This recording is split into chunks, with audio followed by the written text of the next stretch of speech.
السلام علیکم سامعین، 15 ذی القعدہ اور 14 مئی ہیں۔ خبر کا عنوان ہے پانی پت میں امیر جماعت کا انتقال، انا للہ و انا الیہ راجعون۔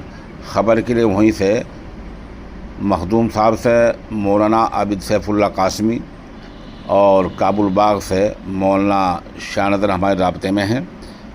وہ بتا رہے ہیں کہ بڑے ہی افسوس کے ساتھ اطلاع دی جاتی ہے، شہر پانی پت کی مشہور شخصیت حاجی تنویر احمد صاحب CA تبلیغ جماعت کی ذمہ دار کا رات 12 بجے انتقال ہو گیا ہے۔ تدفین نماز جنازہ ابھی 11 بجے ہوگی اور یہ پانی پت میں جو اشوک وہار کالونی ہے بیری والی مسجد، وہاں نماز جنازہ ہوگی اور وہیں تدفین ہوگی۔ یہ تنویر احمد وہی ہیں جو مدارس کا حساب کیا کرتے تھے، یہ چارٹرڈ اکاؤنٹنٹ تھے۔ تمام سامعین سے مرحوم کی مغفرت اور پسماندگان کے لیے صبر جمیل کی دعا کی درخواست کی جاتی ہے۔